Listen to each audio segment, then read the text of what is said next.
Next topic, discrete time Fourier series method 1. Discrete time Fourier series method 1. എങ്ങനെയാണ് discrete time Fourier series കണ്ടുപിടിക്കുക? X of n is equal to sigma k is equal to four in range of n c k e raise to j k omega n. X of n is equal to sigma k is equal to four in range of n c k e raise to j k omega n. ഇതാണ് synthesis equation. Ck is equal to 1 by n sigma k is equal to 4 in range of n x of n e raised to minus jk omega n. അതാണ് analysis equation. Ck is equal to 1 by n sigma k is equal to 4 in range of n x of n e raised to minus jk omega n is the analysis equation.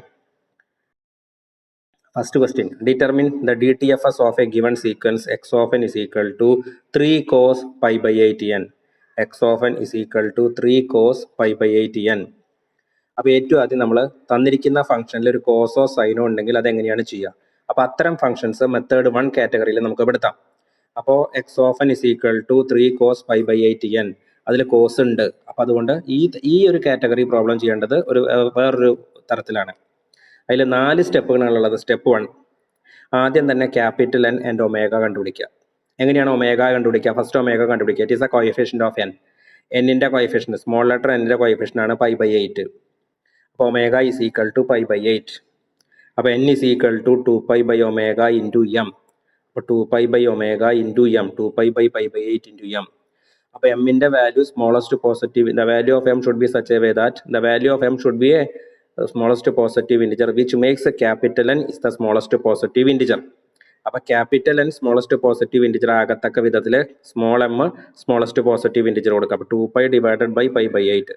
അപ്പോൾ 16 into m. അപ്പോൾ എമ്മിന് smallest positive integer കൊടുത്താൽ, എമ്മിന് 1 കൊടുത്താൽ 16 into 1 16. അപ്പോൾ capital എന്നിൻ്റെ value 16. Step 2, x of n is equal to, അപ്പോൾ ആദ്യം തന്നെ ക്യാപിറ്റൽ എൻ ഒമേഗയും കണ്ടുപിടിച്ചു. അപ്പോൾ ഒമേഗ എന്ന് പറഞ്ഞാൽ എന്നിൻ്റെ കോയിഫിഷ്യൻ്റ് ആണ്. എൻ കണ്ടുപിടിക്കാനുള്ള formula 2 pi by omega into m. എമ്മിൻ്റെ വാല്യൂ സ്മോളസ്റ്റ് പോസിറ്റീവ് ഇൻറ്റിജർ ആയിരിക്കണം.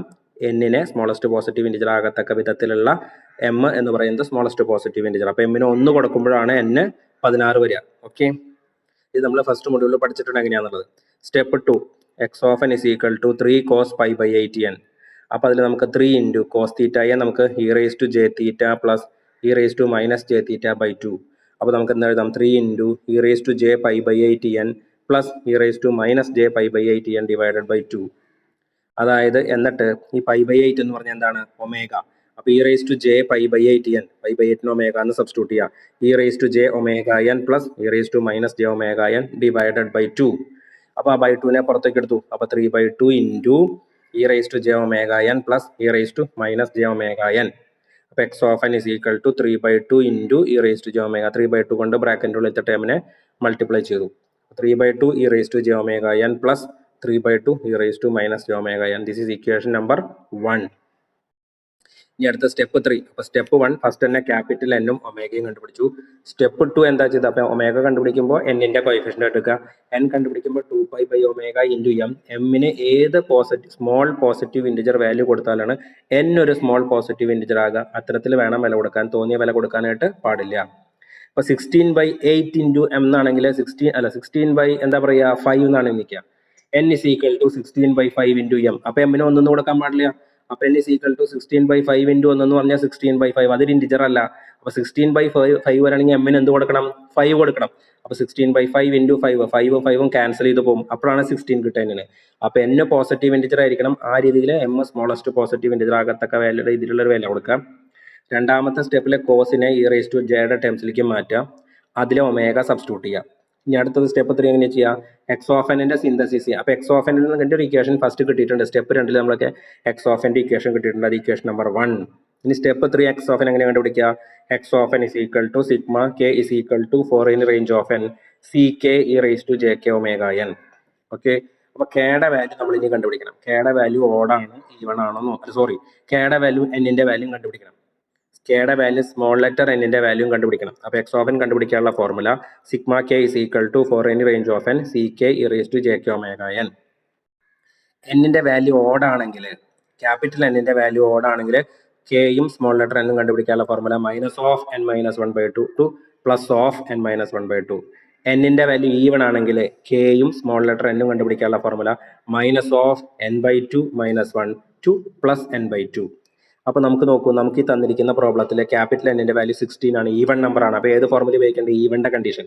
അപ്പോൾ ക്യാപിറ്റൽ എൻ ഈവൺ ആയതുകൊണ്ട് കെയും സ്മോൾ ലെറ്റർ എന്നും കണ്ടുപിടിക്കാനുള്ള formula -(n/2 - 1 to n/2) -(16/2 - 1 to 16/2). അപ്പോൾ കെയും എന്നും കണ്ടുപിടിക്കാനുള്ള ഫോർമുല -7 to 8. അപ്പോൾ x of n is equal to sigma k is equal to -7 to 8 CK e⁻j⁻⁴ അപ്പോൾ കെയും സ്മോൾ ലെറ്റർ എന്നും കണ്ടുപിടിക്കാനുള്ള ഫോർമുല -(n/2 - 1 to n/2). അത് എല്ലായ്പ്പോഴും ബൈ ഹാർട്ട് പഠിച്ചു വെക്കുക. ഓടാവുമ്പോൾ മറ്റേ ഫോർമുലയാണ് ഉപയോഗിക്കേണ്ടത്. ഇവിടെ ഈവൺ ആയതുകൊണ്ടാണ് ഈ ഫോർമുല ഉപയോഗിച്ചത്. അപ്പോൾ x of n is equal to, നമ്മൾ ജനറൽ ഫോർമുലയാണ് k is equal to 4 in range of n. അപ്പോൾ ആ ജനറൽ ഫോർമുലയിൽ സബ്സ്റ്റിറ്റ്യൂട്ട് ചെയ്യുക. K is equal to -7 to 8 CK e⁻j⁻⁴. അപ്പോൾ x of n is equal to sigma k is equal to -7 to 8 CK e⁻j⁻⁴. ഇനി കെക്ക് -7 തൊട്ട് 8 വരെ കൊടുക്കുക. അപ്പോൾ കെക്ക് -7 തൊട്ട് -8 വരെ കൊടുക്കാൻ നമ്മൾ -7, -6, -5, -4, -3 അങ്ങനെ കൊടുക്കുക. അപ്പോൾ C-7 e⁻j⁻⁴ plus C-6 e⁻j⁻⁴ plus C-5 e⁻j⁻⁴. അപ്പോൾ കേക്ക് CK e⁻j⁻⁴. അപ്പോൾ കേക്ക് -7 കൊടുക്കുക. അപ്പോൾ e⁻ ടേമിലും കേക്ക് -7 കൊടുക്കുക. അങ്ങനെ കൊടുത്ത് ആ ഫുൾ ടേം എവിടെ വരെ? C7 e⁻j⁻⁴ plus C8 e⁻j⁻⁴. അപ്പോൾ ഇക്വേഷൻ നമ്പർ 2 കിട്ടി. ഇക്വേഷൻ നമ്പർ 1 ഇവിടെ ആൾറെഡി ഉണ്ട്. അതും എക്സ് ഓഫ് എന്നിൻ്റെ ഫോർമുല. ആ എക്സ് ഓഫ് എൻ എങ്ങനെ കിട്ടിയത്?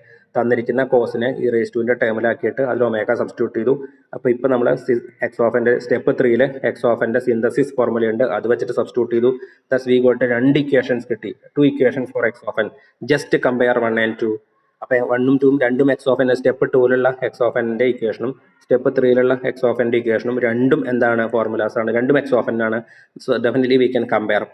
ഇതിൽ കോമൺ ആയിട്ടുള്ള ടേം ഏതാ? കോമൺ ആയിട്ടുള്ള ടേം ഞാൻ സർക്കിൾ ചെയ്തിട്ടുണ്ട്. C1 e⁻j⁻⁴, C1 C-1 e⁻j⁻⁴. അപ്പോൾ ഇവിടെ എന്താ കാരണം? e⁻j⁻n എന്നുള്ളത് വരുന്നത് ഇവിടെ എവിടെയാണ്? C1 e⁻j⁻n. ഇത് രണ്ടാണ് കോമൺ ടേം. അപ്പോൾ നോക്കൂ, ജസ്റ്റ് കമ്പയർ ചെയ്യൂ. C1 e⁻j⁻n എന്ന് പറയുമ്പോൾ e⁻j⁻n കോയിഫിഷ്യന്റ് C1. അപ്പോൾ C1ന്റെ വാല്യൂ കിട്ടി 3/2. അടുത്തത് എന്താ? C-1 e⁻j⁻n. അപ്പോൾ നോക്കൂ, e⁻j⁻n കോയിഫിഷ്യന്റ് ഏതാ? 3/2. അപ്പോൾ C-1 is equal to 3/2 അല്ലേ?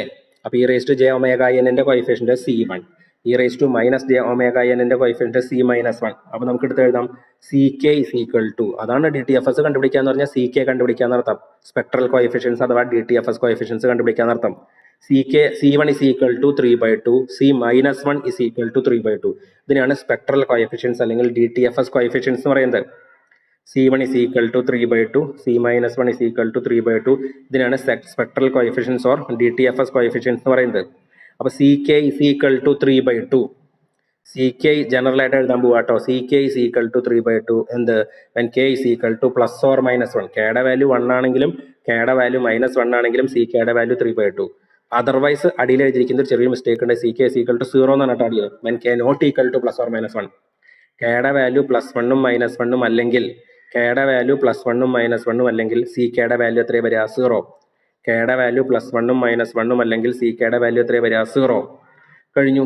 ഇനി സ്റ്റെപ്പ് 4 നമ്മൾ മാഗ്നിറ്റ്യൂഡ് സ്പെക്ട്രവും ഫേസ് സ്പെക്ട്രവും വരയ്ക്കാം. മാഗ്നിറ്റ്യൂഡ് സ്പെക്ട്രം ഫേസ് സ്പെക്ട്രം എങ്ങനെ വരയ്ക്കുക? K versus modulus CK.